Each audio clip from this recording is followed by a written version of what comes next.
I love my role now for so many reasons. But one of the things that when I started working there that was really interesting that, you miss out at a bigger company is the direct impact. So answering the phone, talking to customers, hearing what their needs are, what they know about you, what they don't know about you. Like some of those things are really helpful in drawing conclusions about your customer and then applying that to, from a marketing standpoint.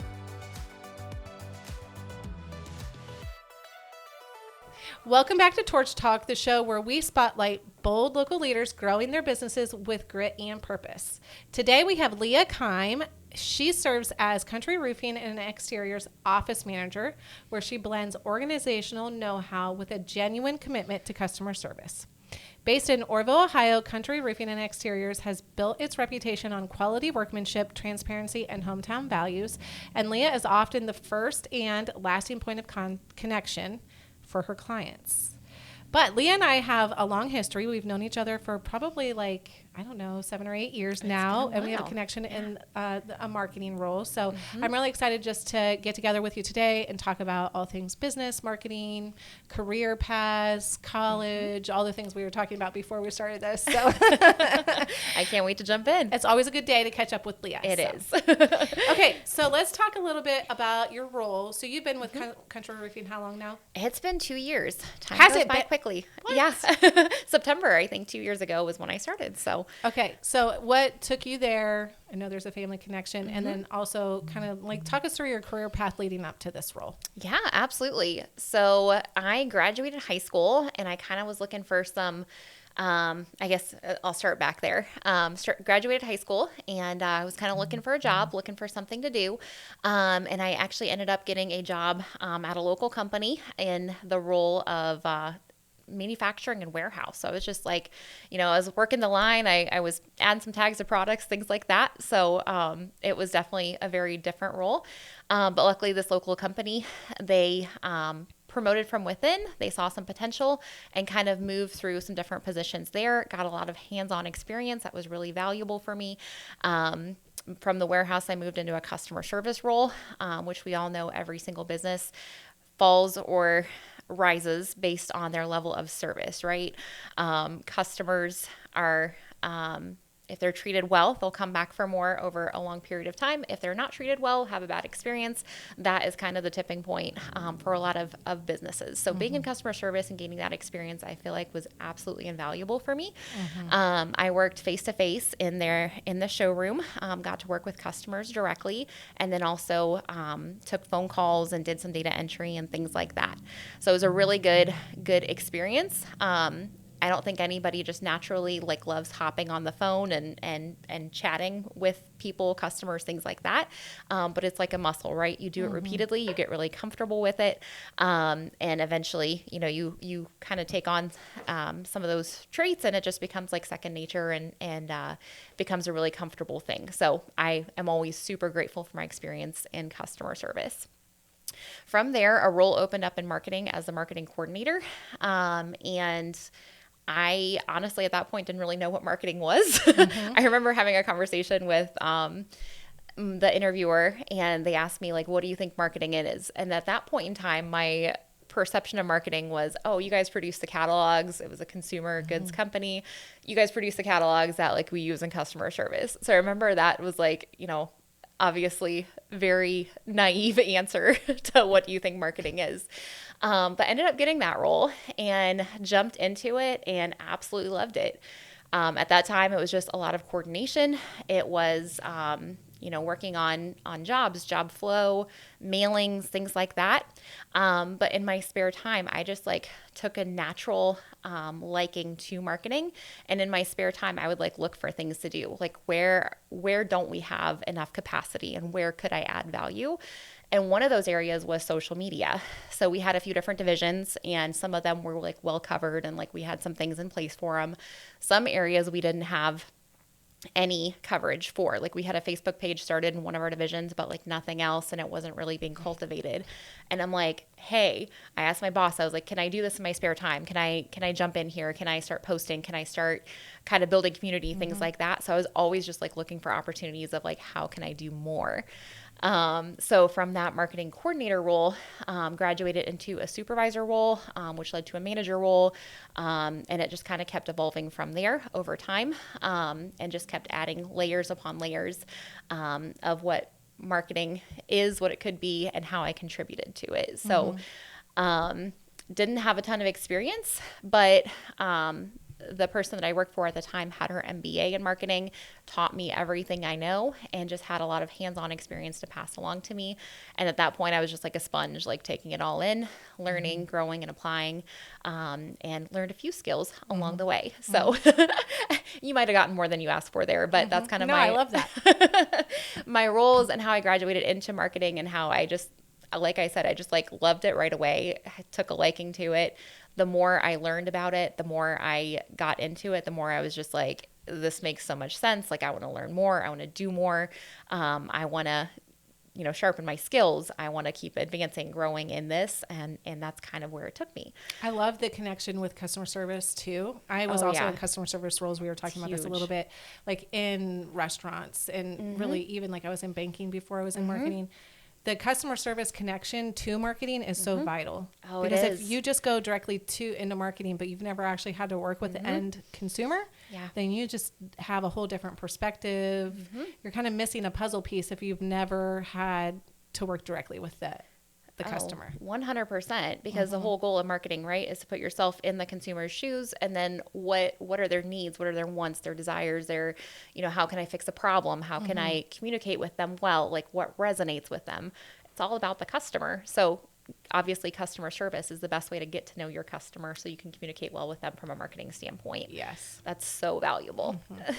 So all of those things came together, the stars aligned, and you are now working at Country Roofing Series, who your brothers own, correct? Yes, correct. So 2 years ago, there was kind of some shift in like leadership and shift in organizational changes and culture and things like that. So it just felt like the right timing to kind of pursue something outside of that.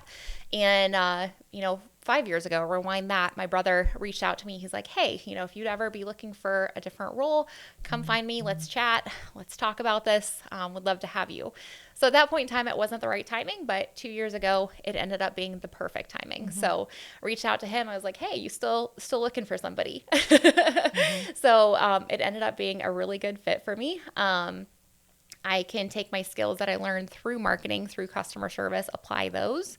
But then it's been really great to also learn a lot of other sides of business. So as an office manager, super small company, I guess I should preface that too. Came from a company of 400 to 430 people. Country Roofing is not super small. It's just small compared to what you're used to. Yeah, exactly. Yes. It's not $1 billion company. Yeah, it's exactly. Just 10 to 15, whatever.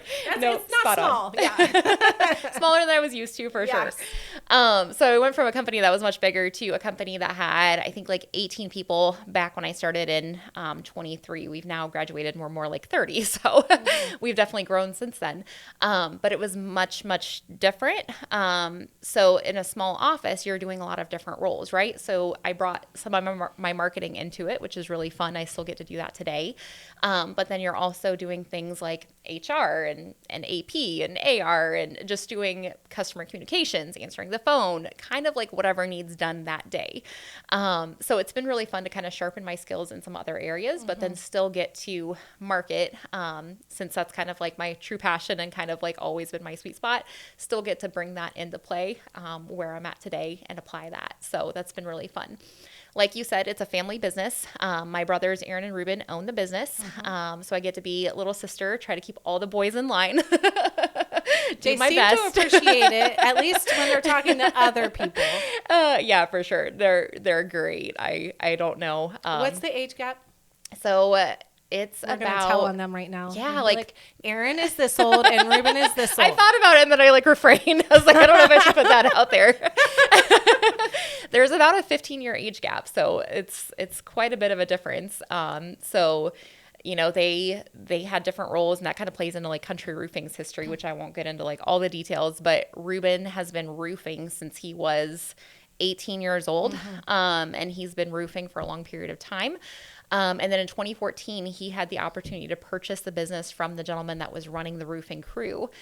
So he went ahead and purchased it. At that point, they were like a 3-man sub crew. So he kind of took it and started working directly with the homeowners from there and kind of started building it layer by layer, adding different services. And that's how Country Roofing kind of came to be where it is today. But he's been doing this for a long time. He knows the trade. He's been out there doing it himself. He knows roofing like the back of his hand, and he's been doing it for a long time. And then Aaron, he comes from like a construction background. He brings a lot of that into play.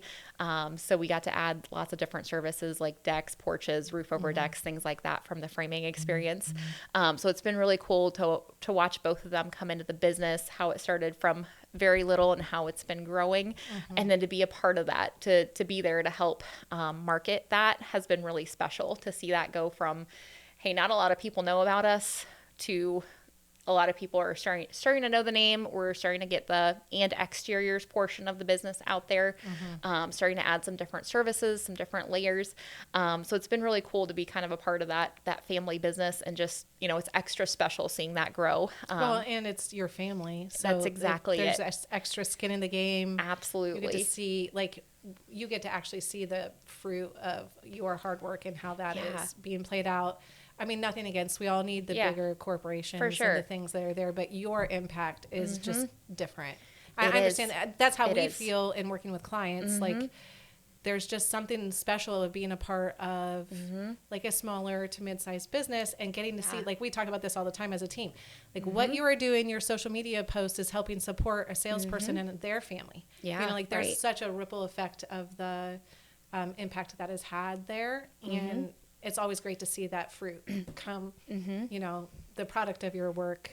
Absolutely. And the reward is it's really great. Absolutely. No, you're 100% right. You definitely put some of your own heart into it, right? When you see those results and when you see the impact, and you definitely put some of your own heart into that, and seeing the fruits of that is really special. So another thing that's pretty cool is the business is actually located on our family farm where we grew up. So it's kind of cool. It kind of feels like going home every day. You just bought a house. Where are you in May? You guys need a lot. What's going on? I was going to say. Okay, wait. Is Ruben the one that lives across the street? Ruben lives across the street. So that's my daughter's dream home. Okay, all right. We drive past there all the time. I already told him. She ever wants a tour. That's the house she wants to live in. When she's ready to buy, she'll be ready, or sell, she'll be ready to buy. She'll be lined up. Yeah. I love that. And then Aaron, his homestead's actually on there too. Yes. It's just on the other side of the road, a little bit further up. Yeah. We'll see what the future holds, but might be adding to that in the future. But yeah, it's been really cool. Like get to go there every day. And then I also have a son that was just born a few months back. He's about 3.5 months old. So he goes to my mom's every day, and I get to go over and hang out with him at lunchtime and that sort of thing. So that's definitely really has sweet. Like all the family feels, and it's been really fun and a different venture for me, but the absolute best. So what with the adjustment to motherhood, congratulations, by the way. Thank Samson you. is adorable. We love him. You would have had flexibility in the role that you were in somewhat before, but it is definitely different. The benefits of also being in a family-owned company that's smaller has a little bit more flexibility. That reward, I guess, of being able to go see him if you need him. Yeah. But what has it been like settling back into work and juggling motherhood and all of those things? That's a great question. You're still figuring it out. Still figuring it out. Are you doing okay? We're doing our best. No, honestly, it's been great. I appreciate my brothers. They have like full flexibility with me. They're like, hey, if you need to come in late one day or you have a scheduling conflict, like it's really flexible. And then, like I said, Samson's staying with my mom. So as far as like knowing he's in good hands, knowing where the babysitter's at, knowing I'm right across the road from him, all those things have definitely been helping. It's definitely different. It takes a little bit longer to get out the door. You kind of have to be a little bit more planned in your scheduling, that sort of thing. And actually, to quote Lindsey here, so a few weeks ago we were hanging out and you made the comment, I'll play this back to you. You said something along the lines of like, before I was a mom, I thought I was busy, but now that I'm a mom, I realize how lazy I was before. 100%. It's like, to quote this back to you, I was like, I'm feeling this. and it's not to like make people who don't have kids not like feel worse, but you just don't like, you're like, oh, all of a sudden I have 45 minutes to get something done because the baby is napping. So I'm going to clean the whole entire house. You're so right. Like, you find those pockets of power work and it's like you get to them. Absolutely. And you experience this probably more than I do. You have 4 daughters and I have 1 son. So I'm like, okay, this, you know, as you build layers on that, that's only going to increase in validity. So going to 1 is the hardest adjustment for sure. You kind of get used to it. Like, then you're just juggling chaos after that. It doesn't matter if it's 1 or 4. Honestly, the younger 2 were easier sometimes. I always say the 4th one pushed me over the edge, but the older 2 helped so much. So when you have older children to help the younger, that does make a big difference. But there is something beautiful about the chaos, though. Like, you know, being a mom, I wouldn't trade that for anything. And it's been such a fun experience, like seeing them mature and seeing them, you know, go through the different stages. Like, he just started like, you know, pretty much like loud giggling and, you know, wanting to sit up, and he's really interactive and he knows mom and he knows dad. Like, it's been so fun to watch that. So sweet. So it's like, that's the reward that goes with parenthood that I like wouldn't trade for anything. It's been so special. I would say the other thing is, if I'm going to give advice to young moms, especially ones who are working, is don't be perfect. Like I was talking with an employee who, is kind of like step parenting, and she just was putting a lot of pressure on herself to like be perfect. And I said, listen, like, I once took a kid to preschool on the day of the Valentine's Day party and forgot to take a box and Valentine's.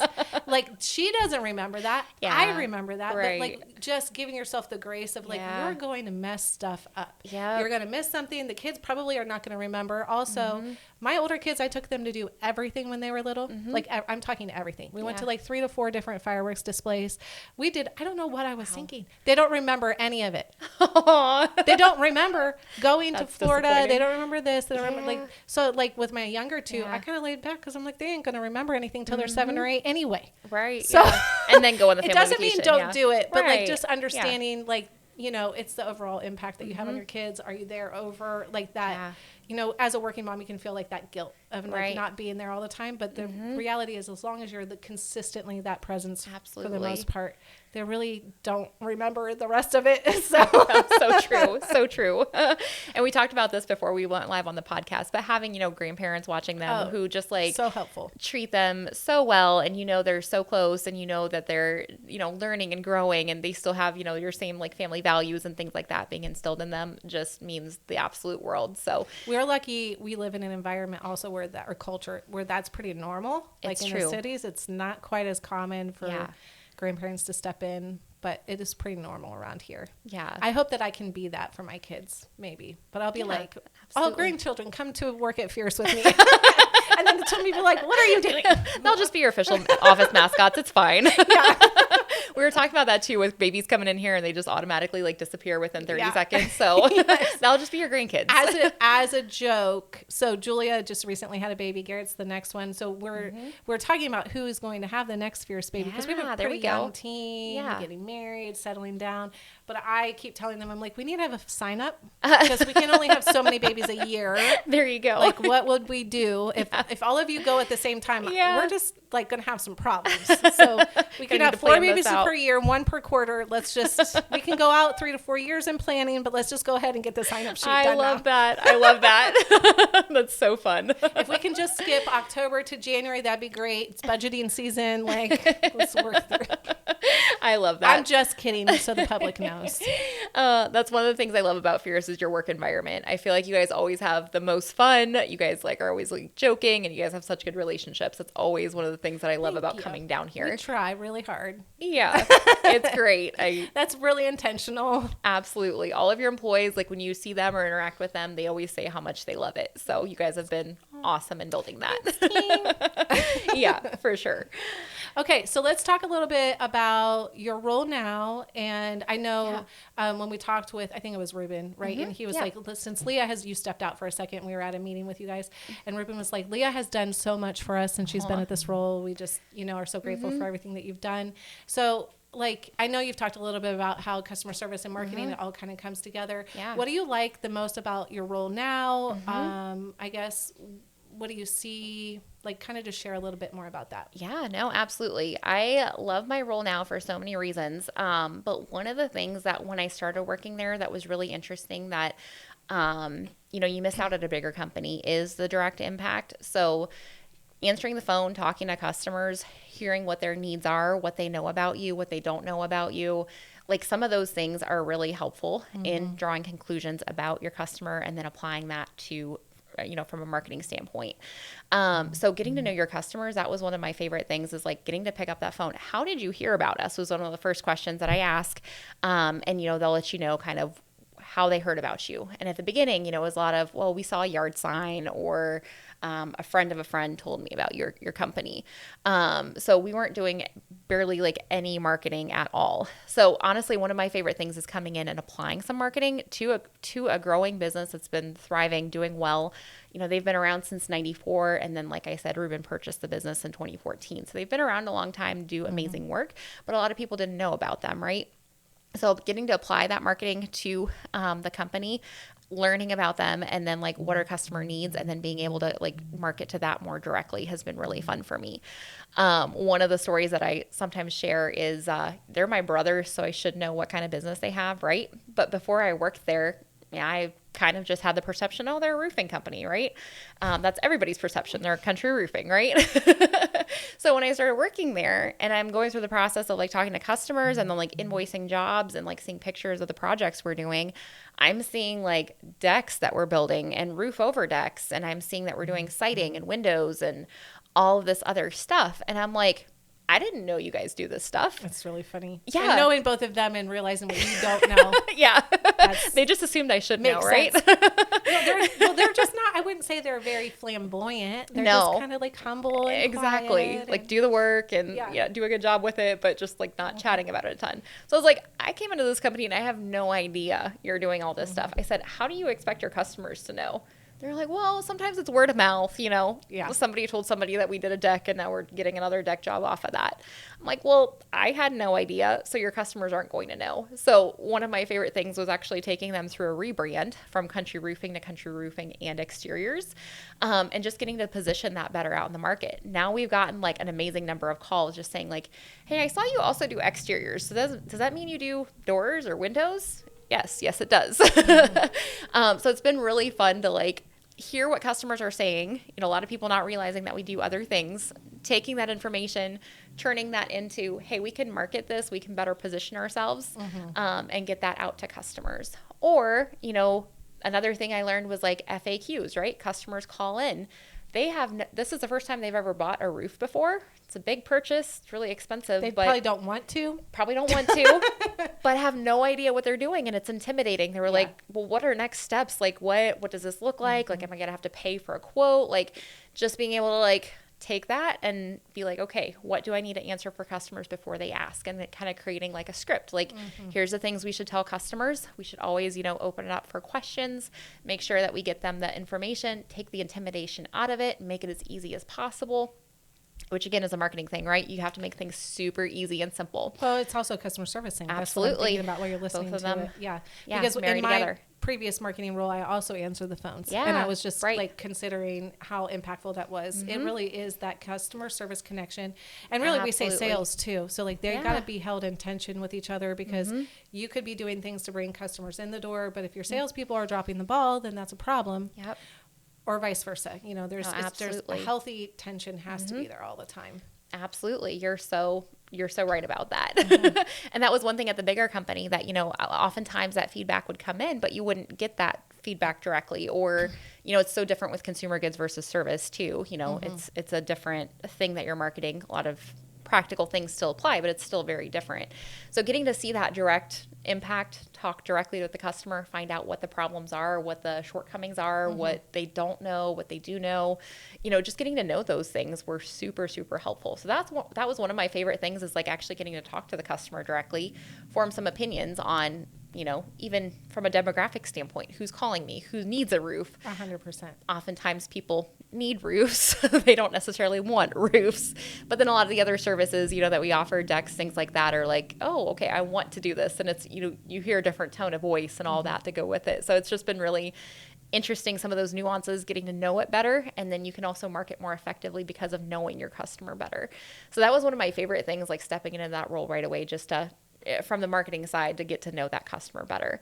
And then, like I mentioned earlier, another thing is just like learning business in general, like taking care of all the finances, working right alongside Aaron and Ruben to, have better reporting, to make changes to. I feel like you finally understand the world I lived in for so long. Yep. Yep, for sure. It's not just marketing. There's so many other facets of business that come into play that, are helpful to know about, learn, and then, apply. So yeah, getting to know like HR and like insurance and working with a company fleet and all those things, like it's just been super helpful to round out skill set, things that I never learned before. But I'm one of those that I love going at something new, sinking my teeth into it and being like, okay, what don't I know about this? What do I need to know about this? And how do I get that info? And how do I make it work? And then how do I take that and turn it into a process? And well, that's what I was thinking too. Like you're probably very good. You're used to the, I came from a corporate background too. Right. The structure and the processes is super helpful. Although you don't necessarily love it when you're living it, but being able to apply that to a small business. Oh yeah. Is great. And I'm sure that's a value that you're bringing because you're saying, hey, we need to be consistent with our employees and with our customers. And Absolutely. How do we do that with creating like clear expectations, processes, procedures, all of those things. I would say the local service-based companies are used to like gunslinging in the wild, wild west.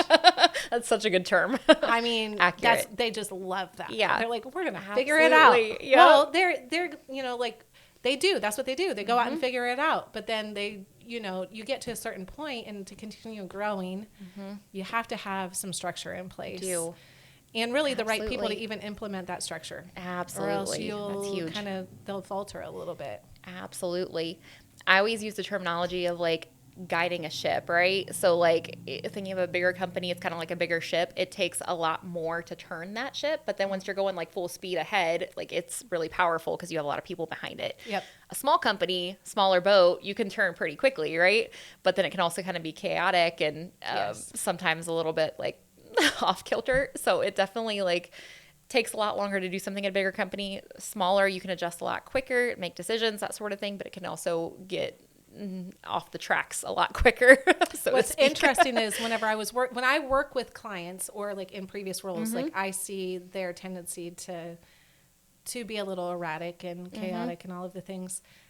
But I am not at fierce. Like that's the crazy thing. Like, okay, right. I can go steady everybody else, get them on the right track. And I even do this with the team all the time, but Julia is always yelling at me. She's like, Lindsey, we have to do the process.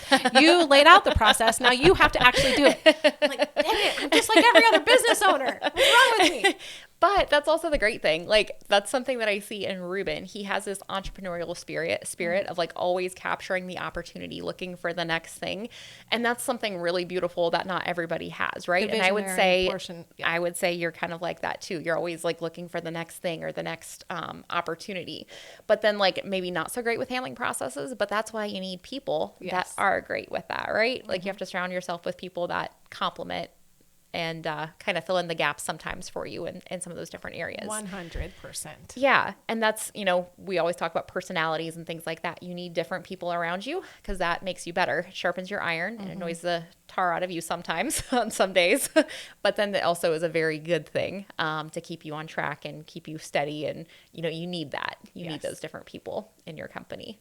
I am thankful we have that here. And I think you are that for Ruben and Aaron. So that's a great kind of thing. What do you see, I guess, what are some goals that you have for yourself personally and or like what do you see going on with Country Roofing and Exteriors over the next year, 2 years? I mean, you're just settling into motherhood, so it could just be like, I just want to stay where we're at for the next couple of years. Yeah, no, for sure. That's a great question. So one of the things that was actually great about maternity leave is the fact that a lot of my role, we needed to train somebody in to take care of some of those things while I was out of the office for a few weeks. Just a few weeks. A few weeks. Yeah. That's also one of the things about small business, right? Hop right back in there pretty quickly. But that was actually kind of a blessing in disguise, right? Like you create systems, create processes, but then needing to have some capacity to be able to train somebody in and be like, hey, here's the processes we're running in these couple different areas, being able to hand off some of that stuff and have them run with it to create more capacity for myself. before maternity leave, I was working some long days, which you know how early the guys get up to get out in the field. It's, they're leaving the shop at 5:30, 6 o'clock in the morning. And then, don't come home until 4 or 5 o'clock in the evening. So I was putting in some long hours, long days, just to keep up with the things I was working on. So it was great being able to train somebody in, have those processes in place, being able to hand those off to him, have him take those, run with it, and like add some capacity to my plate. So coming back, one of the things that I want to be more intentional with, and I have been more intentional with, is like monthly reporting, making sure, simple things like keeping up with collections and holding the project managers accountable to like, hey, these are open to collect. We need to go out and get this, from the financial side all the way into, hey, here's our sales reporting. Here's closing percentages. Here's all this stuff that matters when you're looking You're now at turning into a sales manager. Exactly. Well, I'm not the sales manager by any means, I know, but like helping Yes. with that. Yes. Yeah. Getting that information to Aaron and Ruben so that we can make good decisions and see what's going on and having better visibility from all those aspects of the business. Aaron is actually our in-house sales manager, and then he also is out on the road, which means he has good touch with customers, which is like the perfect balance for him. But being able to take that and kind of help empower and like reinforce, like, here's the numbers that go with the growth. Here's where we're lacking in. Here's where we need to build out more. Here's where we need more visibility on what's happening inside the business. So being able to take more of that role on is kind of where I see myself in the next couple of years. Being able to create that capacity, taking that capacity and then turning that into being a even more valuable asset to help with growing the business. Because those are really things that if you're not tracking, if you're not looking at, obviously that can create some gaps in how you're growing or how you're pricing, things like that. So just being able to step in there, take more of that role on, get them more information, work with them more directly on, even adding staff and things like that, has been really helpful and beneficial. So I want to grow in that area. I want to keep pushing myself. I am not like an expert in a lot of those things. But your husband is. I was going to say, my husband helps me out a ton. He's in accounting, so he has been my absolute lifesaver from You're anything. Like, what does this mean, David? Yeah, exactly. Help translate this for me. Talk to me like I'm 5. No, just kidding. Sometimes that's what we need to do. Break it down. Yep, exactly. So if anything from troubleshooting Excel to like actual financial reporting, it's been super helpful to reach out to David and kind of get some of that and bring that into play. Probably a fun way for you guys to actually connect over something with work. Totally Your roles is. were totally different before. So. It totally is. I always say like I married my opposite, but then like there's also some tangents in like marketing that David never knew about. He always thought marketing was complete hokum. And then I married him and he started seeing that there's actually some reporting and like consistency and like things like that are behind marketing. And he's like, oh, okay. I now have a different perspective. Like I can get on board with that. Yeah. The things that are important in accounting, right? So yeah, that's been really fun. And that's kind of where I see myself growing. Where I see the company growing, I would say that like I told you before earlier in this podcast, we rebranded to be Country Roofing and Exteriors. So I really see us getting out there and marketing a lot of our different services. I think Wayne and Holmes County is probably pretty familiar with us at this point for roofing. But just getting that message out there that, hey, there's a lot more. So if you had a roof done by us, you had a good experience, but later on in life, you want a deck or a roof over deck, or you need your siding changed or something like that. Want to let people know that, hey, we offer a lot of these other services. We're more than just a roofing company, but we have that same level of service. We've been around for a long time. We're not going to like come to your project and then ghost you and you don't hear about us in the next 5 years when that workmanship warranty wears out. So that's really one of the things that I see the business growing in, and hopefully communicate out to the masses that, hey, we're more than just a roofing company. We offer all this other stuff too, but at the same level of service that you can depend on us for. So, well, I love that. I'm excited to kind of sit back and watch and see where the journey takes both you and the company. Yeah. So I think that's actually a great kind of stopping point. Have any final thoughts? Anything you want to share? You can tell us where would somebody go find more information out about Country Roofing? Yeah, absolutely. I'll do 2 shout outs. You can do as many shout outs as you want. I was going to say the first one is Country Roofing Exteriors. Obviously, if you guys want a free estimate, we do free estimates, free quotes. We come out, we take a look at everything, no cost to you. We just get those numbers in front of you, let you know what that would look like. And then we have project managers to take you through the entire process that make it super easy, take out the headache of exterior renovations, which can be kind of daunting at times. Just make it super easy for you. So give us a call or go to countryroofinglLC.com and check us out. The second shout out is for Fierce. Obviously, you are already here, so you know the company, you know the brand, you know the people.